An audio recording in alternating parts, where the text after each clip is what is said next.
하나님의 말씀 구약성경 창세기 4장 1절로 4절까지의 말씀입니다. 모세가 대답하여 이르되 그러나 그들이 나를 믿지 아니하며 내 말을 듣지 아니하고 이르기를 여호와께서 내게 나타나지 아니하셨다 하리이다. 여호와께서 그에게 이르시되 내 손에 있는 것이 무엇이냐? 그가 이르되 지팡이니이다. 여호와께서 이르시되 그것을 땅에 던지라 하시매 곧 땅에 던지니 그것이 뱀이 된지라. 모세가 뱀 앞에 피하매 여호와께서 모세에게 이르시되 내 손을 내밀어 그 꼬리를 잡으라. 그가 손을 내밀어 그것을 잡으니 그의 손에서 지팡이가 된지라. 이는 그들에게 그들의 조상의 하나님 곧 아브라함의 하나님, 이삭의 하나님, 야곱의 하나님 여호와가 내게 나타난 줄을 믿게 하려 함이니라 하시고. 아멘. 내 손에 있는 것이 무엇이냐? 한 번은 주님께서 베드로, 요한, 야고보를 데리시고 높은 산에 올라가셨습니다. 그 산에서 우리 주님이 변형되셔서 그곳이 광채가 났습니다. 그리고 엘리야와 모세가 함께 예수님과 대화하는 장면을 제자들이 보았지요. 변화산의 역사입니다. 구약 성경을 다른 말로 할 때 율법과 선지자라고 말씀합니다. 율법을 대표하는 사람은 모세지요. 선지자를 대표하는 사람은 엘리야인데 예수님께서 그들과 함께 대화를 나누셨습니다. 유대인은 지금도 아주 위대한 하나님의 사람으로 모세를 꼽습니다. 그만큼 모세는 위대한 하나님의 사람이며 믿음의 사람이며 탁월한 지도자였습니다. 용감한 군인입니다. 여기 보면 하나님께서 모세를 부르셔서 출애굽의 지도자로 세우시는 모습이 오늘 본문의 내용입니다. 우리가 아는 대로 모세는 그 생애가 세 부분으로 나누어지지요. 처음 부분은 바로의 궁전에서 이집트의 궁전에서 40년을 보냅니다. 성경에는 그 40년 동안 어떻게 모세가 지냈는지에 대해서 나와 있지 않습니다. 그러나 히브리서에 보면 모세는 애굽의 이집트 그 당시에 최고의 나라였던 이집트의 모든 학문을 통달했다고 기록하고 있습니다. 자, 탈무드에 의하면 모세는 이집트에 있는 동안 백성들에게 매우 촉망받고 인기가 많은 장군이었다고 합니다. 그는 여러 전쟁에 나가서 항상 승리하는 승리의 장군이었던 것 같습니다. 아마 그 당시에 모세의 마음속에는 나는 무엇이나 할 수 있다 하는 자신감이 넘쳤을 겁니다. 모세의 두 번째 생애 부분은 미디안 광야에서 40년을 보낸 것입니다. 광야로 도망친 모세는 장인 이드로의 양을 치며 40년을 지납니다. 여러분 생각해 보세요. 세계 큰 제국 이집트의 왕자였던 그가 아무 소망도 없는 저 미디안 광야에 양을 치는 양치기로 40년을 보냅니다. 이제 그의 나이 80이 되었습니다. 아마 그의 마음속에는 우리가 묻지 않아도 나는 이제 끝났구나 하는 생각을 했을 거예요. 왜냐하면 우리가 그 모세의 마음을 엿볼 수 있는 성경이 있는데 시편 90편은 모세의 기도거든요. 거기 10절에 모세는 이렇게 고백하고 있습니다. 우리의 연수가 70이요 강건하면 80이라도 그 연수의 자랑은 수고와 슬픔뿐이요 신속히 가니 우리가 날아가나이다. 우리의 생애가 70이고 건강하면 80 정도 되는데 그 당시에 모세가 80인 거예요. 여러분 80된 모세가 무슨 생각을 했을까요? 아마 이제 천국으로 갈 준비, 하나님 나라에 갈 준비를 하며 살지 않았겠습니까? 그런데 여기 전혀 예고도 없이 모세가 하나님의 귀한 사명자로 부름을 받습니다. 아멘. 자, 하나님의 이 부르심에 대해서 모세가 얼마나 당황하고 얼마나 여기 보면 그 마음에 당혹했던가 하는 것을 우리는 성경 출애굽기에서 읽을 수 있습니다. 3장 9절에 보면 이제 가라. 10절에 모세가 말합니다. 이제 내가 너를 바로에게 보내어 너에게 내 백성 이스라엘을 인도하여 내리라 할 때 모세의 대답이 내가 누구이기에 바로에게 가며 이스라엘 자손을 애굽으로 인도하여 내리. 아멘. 나는 입이 뻣뻣하고 말을 잘하지 못합니다. 4장 13절 보면 모세가 이르되 주여 보낼 만한 자를 보내소서. 아멘. 모세는 자기가 적임자가 아니라고 극구 사양합니다. 이미 때가 늦었습니다. 나이는 80이 됐고 기대도 의혹도 또한 재능도 없습니다. 그런데 하나님은 끝내 모세를 부르셔서 출애굽의 큰 역사를 이루셨습니다. 이때 모세는 무엇이라 생각했겠습니까? 나는 할 수 없지만 하나님은 하실 수 있지 않겠는가? 하나님이 함께 하시면 할 수 있습니다. 아멘. 그 믿음으로 모세는 그 큰 사역, 엄청난 어려운 일을 감당할 수 있었습니다. 우리는 모세를 통하여 하나님께서 역사하시는 방법을 배울 수 있습니다. 여러분, 하나님의 역사의 대부분은 사람을 통하여 역사하십니다. 하나님께서는 사람을 통하여 그의 역사를 이루십니다. 메시아의 구원의 역사를 이루시려고 하나님이 다윗을 부르셨지요. 그 다윗을 부를 때 주님께서 그 사람을 통해서 역사하셨습니다. 오늘도 하나님은 하나님의 역사를 위해서 사람을 부르십니다. 이사야 6장 8절에 이사야가 그 목소리를 들었습니다. 내가 또 주의 목소리를 들으니 주께서 이르시되 내가 누구를 보내며 누가 우리를 위하여 갈고. 누가 우리를 위하여 갈고. 하나님이 사람을 부르시는 거지요. 그때 이사야가 이렇게 대답합니다. 이사야 6장 8절에 말씀하지요. 그때 내가 이르되 내가 여기 있나이다 나를 보내소서. 내가 여기 있습니다. 나를 보내어 주시옵소서. 주님께서 다윗을 택하여 이 귀한 일을 맡기실 때 사도행전 13장 27절에 이렇게 말씀했습니다. 내가 이새의 아들 다윗을 만나니 내 마음에 맞는 사람이라 내 뜻을 다 이루리라. 하나님께서 하나님의 뜻을 이루시려고 다윗을 부르셨습니다. 배우는 첫째 진리가 무엇입니까? 하나님께서 사람을 부르실 때 그의 부족함이나 허물을 보지 아니하신다는 사실입니다. 하나님은 나의 모든 부분을 아십니다. 나보다 너를 더 잘 아십니다. 나를 만드신 분입니다. 나의 허물과 약함을 보지 아니하십니다. 모든 부분을 아시고 부르십니다. 그러므로 감히 그 앞에 사양하는 것은 바른 태도가 아닐 것입니다. 성경에 보면 하나님이 사람을 보실 때 보시는 부분과 보지 아니하시는 부분을 사무엘상 16장 7절에 잘 말씀하셨습니다. 내가 보는 것은 사람과 같지 아니하니 사람은 외모를 보거니와 나 여호와는 중심을 보느니라. 사람이 보는 것과 하나님은 다르다고 친히 말씀하셨어요. 너희는 외모를 보지만 나는 중심을 본다. 이 말의 의미가 무엇입니까? 하나님은 외모를 보지 않습니다. 그의 외적인 능력이나 조건이 문제가 되지 않습니다. 하나님은 그의 과거도 보지 아니하십니다. 오직 그의 중심을 보십니다. 그의 동기를 보십니다. 그의 마음을 보십니다. 그러므로 하나님은 나의 부족함과 모자람에 전혀 개의치 않습니다.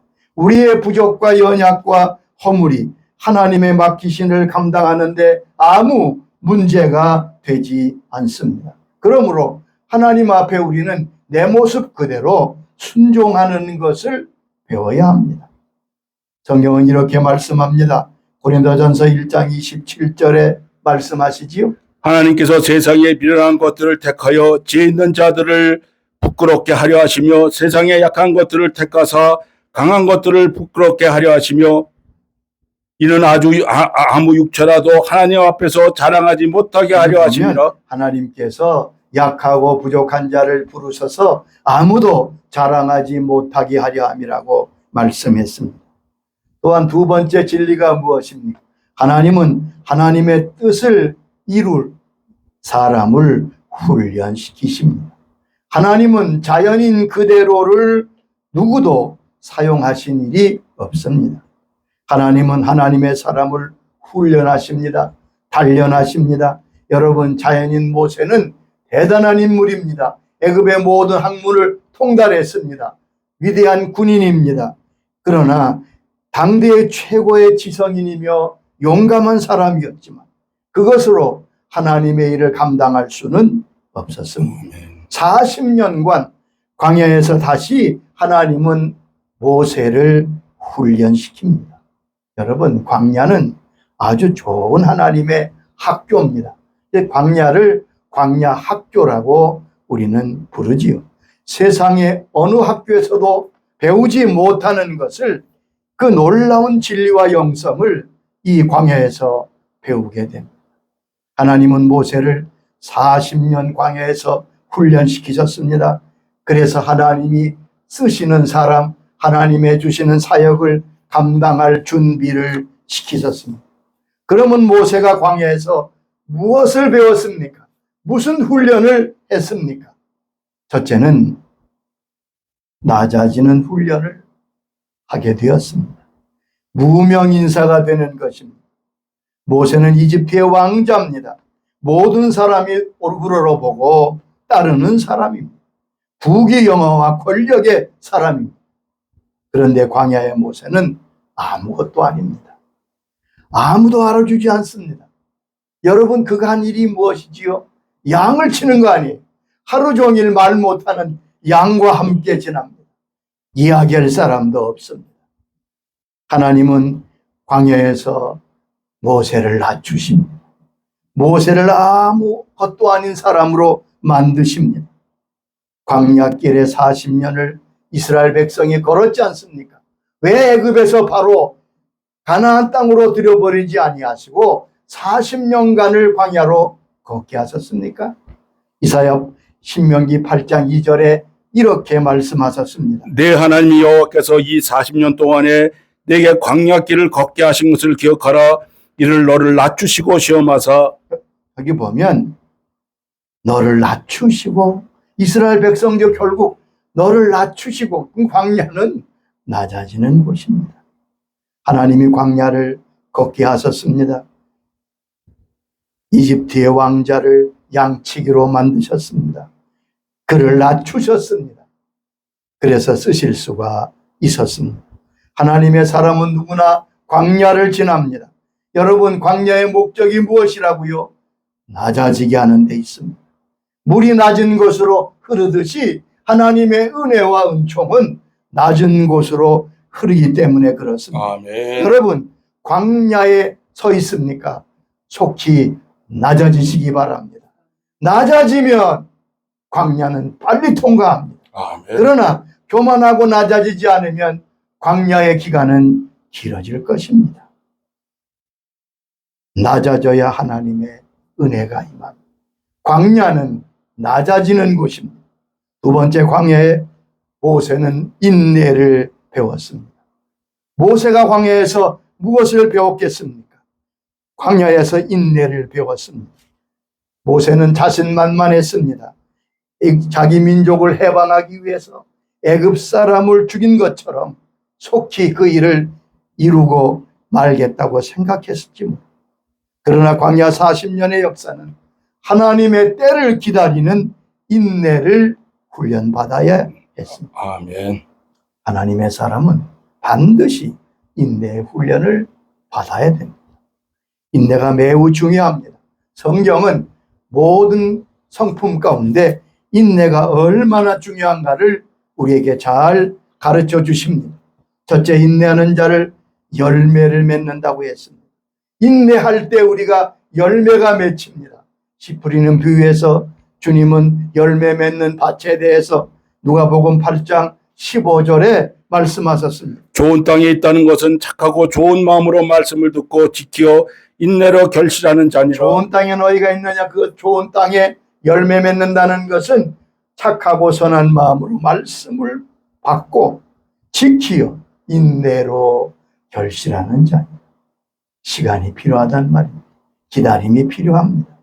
또한 끝까지 견디는 자가 구원을 받겠다고 마태복음 24장 13절에 주님이 말씀하셨습니다. 그러나 끝까지 견디는 자는 구원을 얻으리니 구원은 믿음으로 얻지요. 그러나 예수님은 끝까지 견디는 자가 구원을 얻는다고 말씀하셨습니다. 초대교부 터툴리아는 이렇게 말했습니다.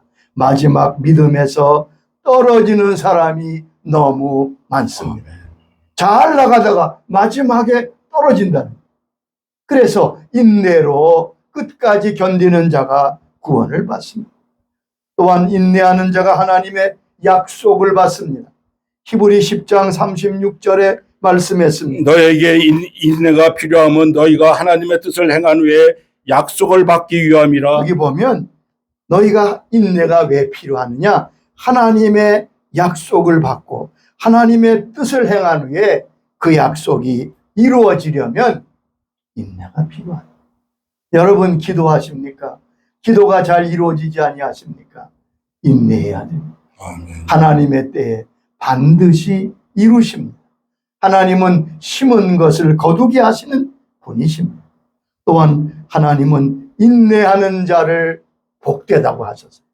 성경에 이런 사람이 복되다 하는 말씀이 많지요. 그 가운데 야고보 5장 11절에는 이렇게 말씀했습니다. 보라, 인내하는 자를 복되다 하리니 너희가 욥의 인내를 들었고 주께서 주신 결말을 보았거니와 주는 가장 자비하고 긍휼히 여기시는 이시니라. 인내하는 자를 복되다고 하면서 그 대표 인물로 욥을 얘기합니다. 욥을 보지 않았느냐? 욥의 인내가 하나님께 영광이 되고 그에게 복이 되지 않았느냐? 여러분, 광야는 인내를 배우는 곳입니다. 아멘. 좀 더 참고 좀 더 기다리고 좀 더 하나님의 뜻을 향하여 나가시기 바랍니다. 세 번째는 고독과 불편을 이기는 훈련을 하는 곳입니다. 광야는 고독한 것입니다. 여러 가지 연단을 이기는 곳입니다. 광야에서 모세는 깊은 사색과 자기를 돌아보는 시간을 가졌을 것입니다.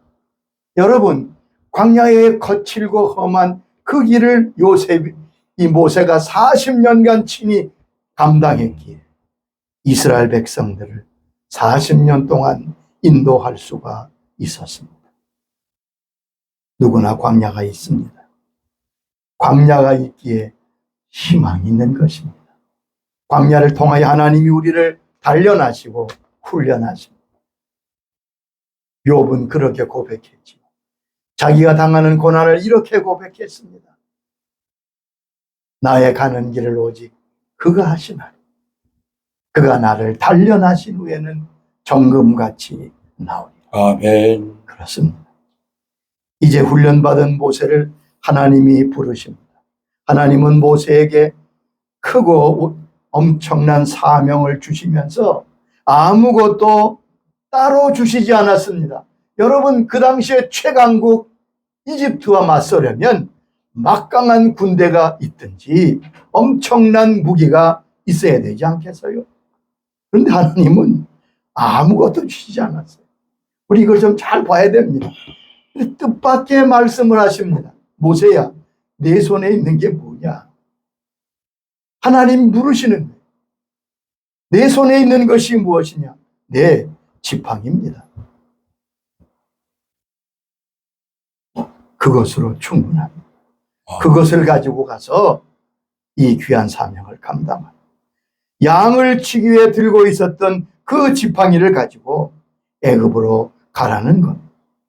4장 17절에 이렇게 말씀했습니다. 너는 이 지팡이를 손에 잡고 이것으로 이 적을 행할지니라. 너는 지팡이를 갖고 이것으로 이적을 행하라. 모세가 양을 치던 지팡이를 가지고 애굽으로 떠나는데 20절에 보면 이렇게 말씀합니다. 모세가 그의 아내와 아들을 나귀에 태우고 애굽으로 돌아가는데 모세가 하나님의 지팡이를 손에 잡았더라. 하나님의 지팡이가 달라진 게 아닙니다. 어제는 양을 치는 지팡이였는데 이제는 이스라엘을 구원하는 지팡이가 되었습니다. 여기 담겨있는 의미, 내 손에 든 것이 무엇이냐? 이 말씀의 의미가 무엇임을 살펴봅시다. 첫째는 하나님은 현재 나에게 있는 것으로 역사하신다는 진리. 아멘. 하나님을 맡기면서 새로운 무기를 주시지 않습니다. 모세에게 질문하셨습니다. 지금 네 손에 무엇이 들렸느냐? 그것으로 충분하다. 여러분, 우리가 하나님의 귀한 일을 감당할 때 꼭 기억할 것은 내가 하나님이 내게 주신 것, 이미 내게 있는 것을 가지고 하나님이 일하신다는 사실입니다. 아멘. 모세의 지팡이는 양을 치던 지팡이입니다. 그런데 그 손이 하나님의 손에 들렸을 때 하나님의 역사, 출애굽의 역사를 이루는 귀한 도구가 되었습니다. 하나님은 언제나 내게 있는 것으로 역사하십니다. 아멘. 그게 성경에 여러 번 등장해요. 한 번은 엘리사의 생도 중에 한 부인이 찾아왔습니다. 그 생도가 아마 일찍 죽은 것 같습니다. 선생님, 제가 빚을 많이 졌는데 남편은 선생님을 잘 따르던 제자 아니셨습니까? 근데 빚을 갚지 못해서 이제 아들들이 팔려가게 생겼습니다. 여러분, 엘리사는 그 당시에 왕을 지도하는 사람이에요. 엘리사 말 한마디면 그 빚 같은 일은 아무것도 아니에요. 여러분, 엘리사가 왕을 움직이는 사람인데 한 가정의 빚 정도야 무슨 문제가 되겠어요. 그런데 열왕기하 4장 2절에 엘리사가 이렇게 묻습니다. 내 집에 무엇이 있든지 내게 말하라. 그가 이르되 계집종의 집에 기름 한 그릇 외에는 아무것도 없나이다. 엘리사가 묻는 거예요. 야, 내 집에 뭐 있느냐? 아니, 이 사람은 아마 왕의 권력을 빌려서 또 여러 가지로 뭐 물질을 도와줄 줄 알았는데 이렇게 물으시는 거예요. 내 집에 뭐가 있지? 예, 우리 집에 기름 한 그릇, 요즘 말하면 기름 한 병밖에 남은 게 없는데요.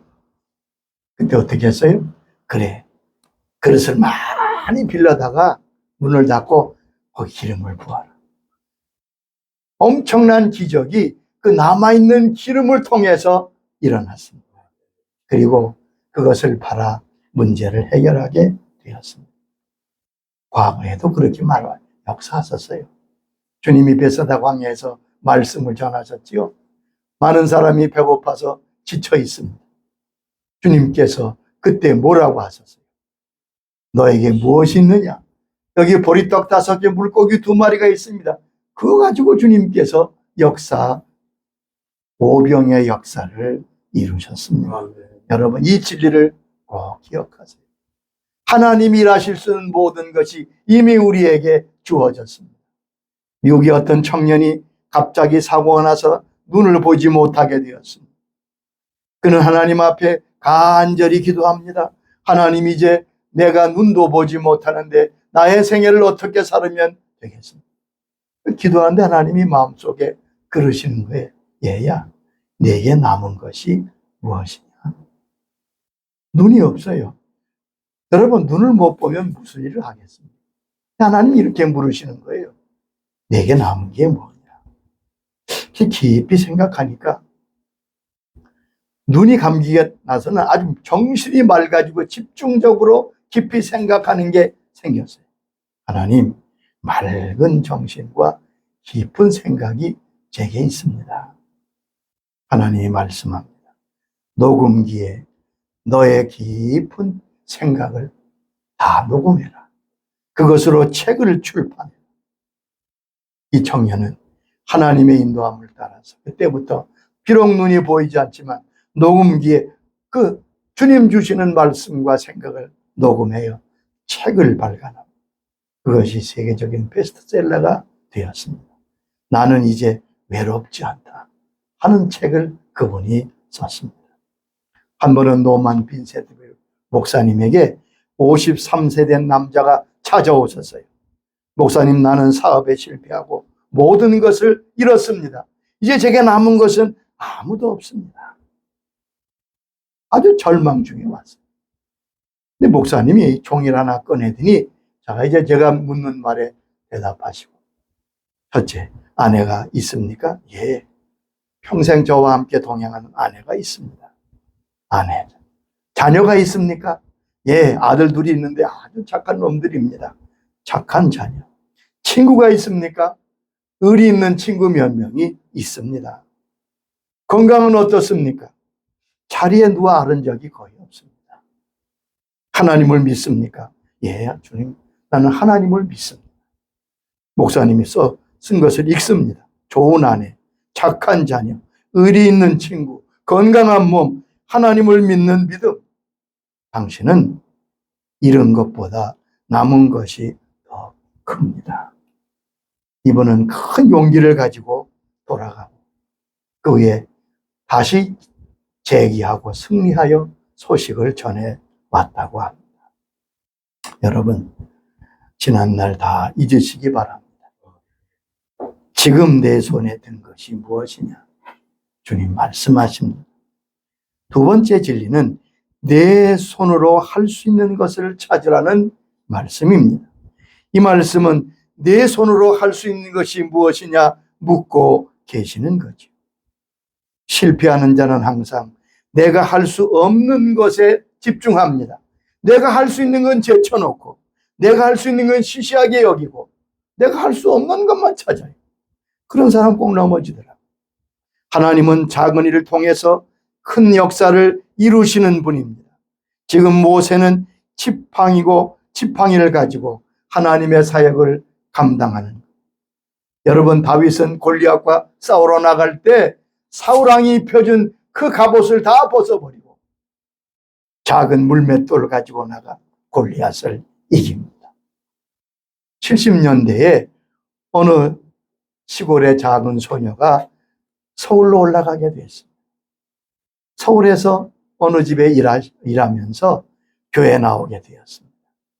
그는 그곳에서 기도드렸습니다. 주님, 저는 배운 것이 없어서 교회 주일학교 교사나 성가대를 하지 못합니다.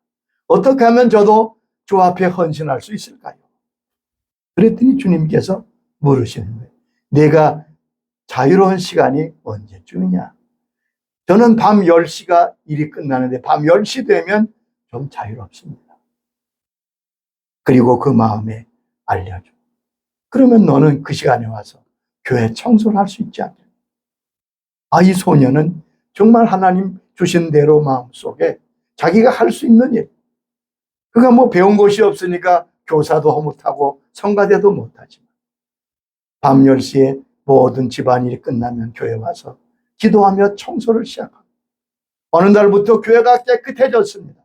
아주 빛이 나게 되었습니다. 모든 사람이 놀랐어요. 어느 부분 동안 그 모습을 보던 그 교회 장로님이 이 소녀를 어느 좋은 회사에 취직시켰습니다.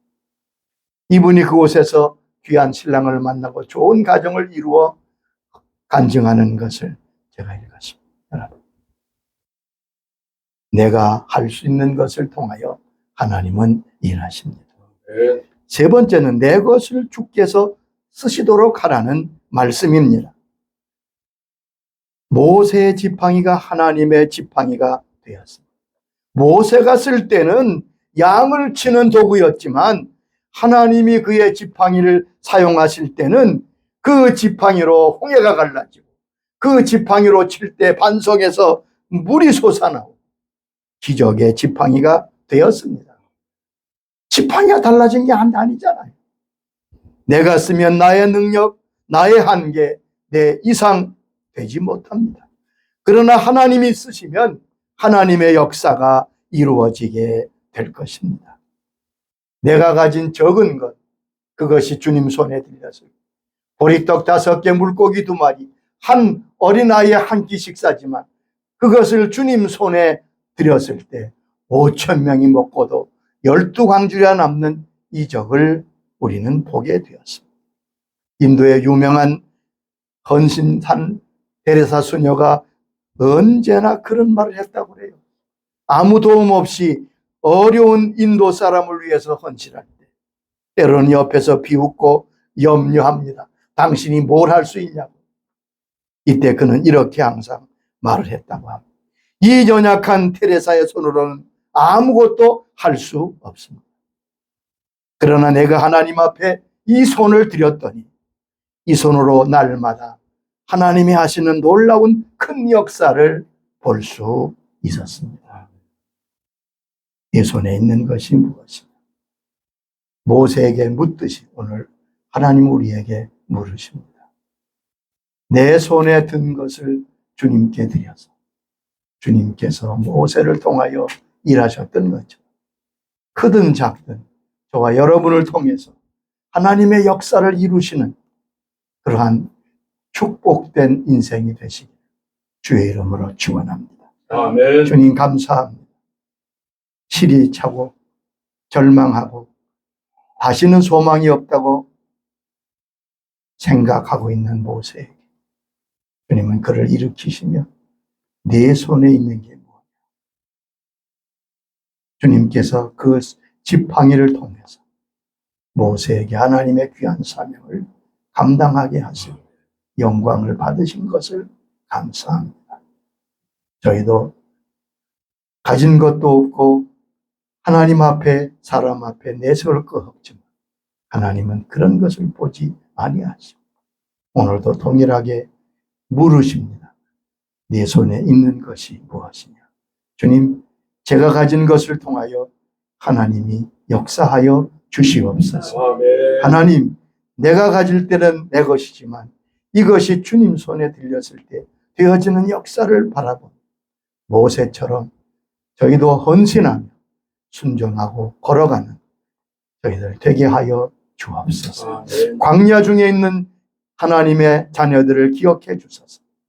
광야는 결코 우리를 망하게 하거나 넘어뜨리는 것이 아니라 우리를 복되게 하고 훈련하고 낮아져서 하나님이 귀하게 쓰려는 과정임을 깨닫게 하소서. 겸손하게 주 앞에 무릎으로 나아가게 하여 주시옵소서. 아멘. 저들을 불쌍히 여겨 주시옵소서. 예수님의 이름으로 기도드리옵나이다. 아멘. 아멘. 아멘. 이제 우리 기도드리겠습니다.